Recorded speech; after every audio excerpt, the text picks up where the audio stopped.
नमस्कार दोस्तों। आज हम केमिस्ट्री की दुनिया में एक बहुत ही मज़ेदार सफ़र पर निकलने वाले हैं। हम ये जानेंगे कि कैसे अलग-अलग पदार्थ एक दूसरे से मिलकर कुछ बिल्कुल नया बना देते हैं। तो तैयार हैं? चलिए शुरू करते हैं। देखिए, हम अपनी खोज की शुरुआत बिल्कुल बेसिक से करेंगे। फिर समझेंगे कि रिएक्शंस कितने तरह के होते हैं और आखिर में देखेंगे कि ये सब हमारी रोज़मर्रा की ज़िंदगी पर कैसे असर डालता है।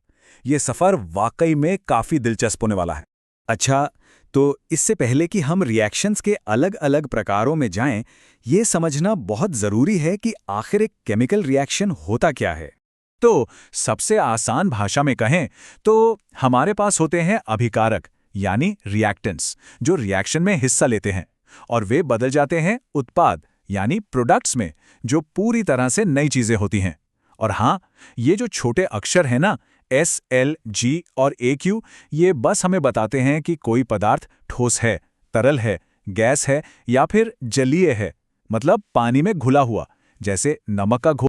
अब एक सवाल आता है, हम समीकरणों को बैलेंस क्यों करते हैं?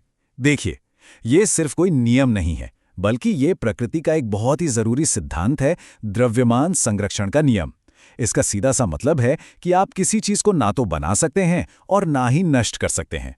तो जितने एटम्स रिएक्शन में हिस्सा लेंगे, उतने ही एटम्स बाहर भी निकलने चाहिए। सिंपल। समीकरणों को बैलेंस करना थोड़ा मुश्किल लग सकता है, लेकिन इसके लिए एक आसान सी ट्रिक है। सबसे पहले मेटल्स को बैलेंस करें, फिर बाकी नॉन मेटल्स को, और आखिर में ऑक्सीजन और हाइड्रोजन को। जैसे इस लोहे और पानी वाले उदाहरण में, अगर हम इसी क्रम में चलें तो ये पक्का हो जाता है कि समीकरण के दोनों तरफ हर एलिमेंट के एटम्स की संख्या बराबर है, और बस हो गया बैलेंस। ठीक है, तो अब हम रिएक्शंस की पहली बड़ी कैटेगरी पर आते हैं। एक वो जो चीज़ों को बनाती हैं, और दूसरी वो जो चीज़ों को तोड़ती हैं। संयोजन अभिक्रिया, जैसा कि नाम से ही पता चल रहा है, इसमें चीज़ें जुड़ती हैं। जैसे जब मैग्नीशियम रिबन हवा में जलता है, या जब हम बिना बुझे चूने में पानी मिलाते हैं। इस स्लाइड में एक वाकई दिलचस्प बात यह है कि ये रिएक्शंस अक्सर गर्मी छोड़ते हैं, यानी ये ऊष्माक्षेपी या एक्सोथर्मिक होते हैं। क्षेपी का मतलब है बाहर निकलना, तो ऊष्माक्षेपी मतलब गर्मी का बाहर निकलना। संयोजन का ठीक उल्टा है वियोजन अभिक्रिया, जहां एक कंपाउंड छोटे छोटे टुकड़ों में टूट जाता है। यहां जरूरी बात यह है कि ऐसा करने के लिए एनर्जी की जरूरत होती है, इसलिए ये सभी रिएक्शंस ऊष्माशोषी या एंडोथर्मिक होते हैं। शोषी का मतलब है सोखना, तो ऊष्माशोषी मतलब गर्मी को सोख। तो सवाल है कि ये एनर्जी आती कहां से है? यह तीन मुख्य तरीकों से आ सकती है। ऊष्मीय वियोजन में गर्मी का इस्तेमाल होता है, जैसे चूना पत्थर को गर्म करना। विद्युत अपघटनीय वियोजन में बिजली का इस्तेमाल होता है, जैसे पानी को हाइड्रोजन और ऑक्सीजन में तोड़ना।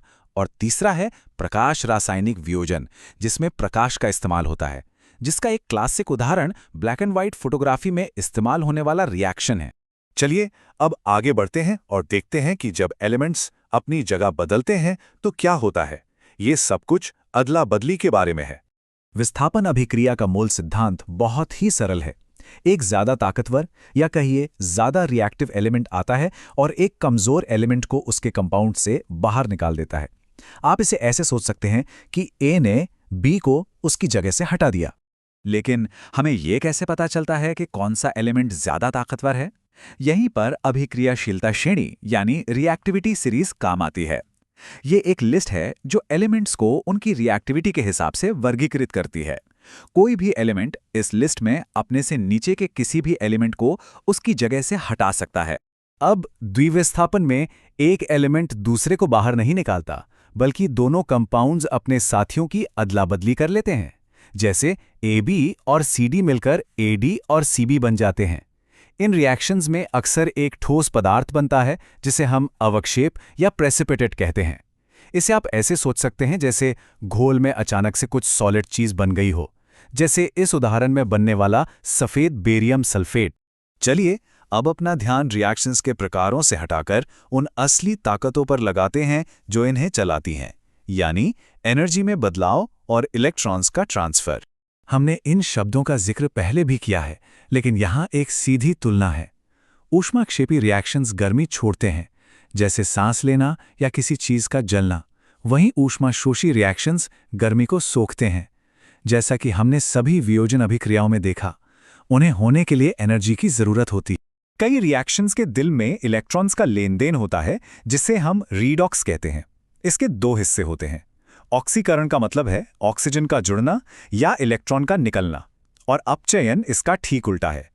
यहां एक बहुत जरूरी बात याद रखनी है। जो पदार्थ खुद ऑक्सीडाइज होता है वो दूसरे को रिड्यूस होने में मदद करता है, इसलिए उसे अपचायक या रिड्यूसिंग एजेंट कहते हैं। और जो पदार्थ खुद रिड्यूस होता है वो दूसरे को ऑक्सीडाइज होने में मदद करता है, इसलिए उसे ऑक्सीकारक या ऑक्सीडाइजिंग एजेंट कहते हैं। चलिए इसे एक उदाहरण से समझते हैं। यहां जिंक ऑक्साइड ZnO अपनी ऑक्सीजन खो रहा है, तो ये रिड्यूस हो रहा है और इस वजह से ये ऑक्सीडाइजिंग एजेंट बन जाता है।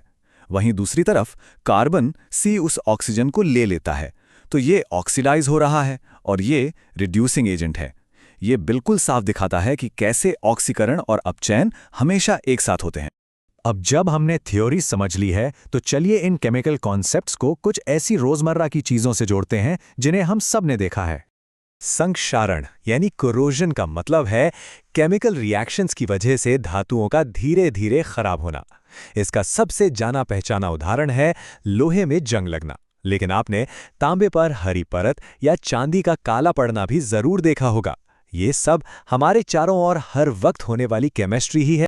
वही ऑक्सीडेशन रिएक्शन जो धातुओं को खराब करता है, हमारे खाने को भी प्रभावित करता है, जिससे विकृति गंधिता या रैंसिडिटी होती है।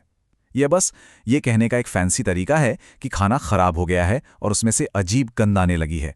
इसे रोकने के लिए हम एंटीऑक्सीडेंट्स या एयरटाइट कंटेनर्स का इस्तेमाल करते हैं, या फिर जैसा चिप्स के बैग में होता है, ऑक्सीजन को निकालकर नाइट्रोजन गैस भर देते हैं। और आखिर में अपनी समझ को और भी पक्का करने के लिए आइए रासायनिक और भौतिक परिवर्तनों के बीच का सीधा अंतर देखते हैं। सबसे बड़ा अंतर बस एक सवाल में छिपा है, क्या कोई नई चीज बनी है? भौतिक परिवर्तन में जैसे पानी उबालना या मोम पिघलाना, चीज वही रहती है, बस उसका रूप बदलता है।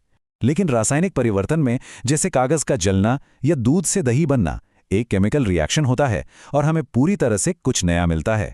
तो अगली बार जब ये चीजें सामने आएं, तो याद रखिएगा कि आपके सामने केमिस्ट्री हो रही है। ये हर पल हमारे चारों ओर है। उम्मीद है कि इस विश्लेषण ने इन रोजमर्रा की प्रक्रियाओं को एक नई नजर से देखने में मदद की होगी। आज के लिए बस इतना ही। देखने के लिए धन्यवाद।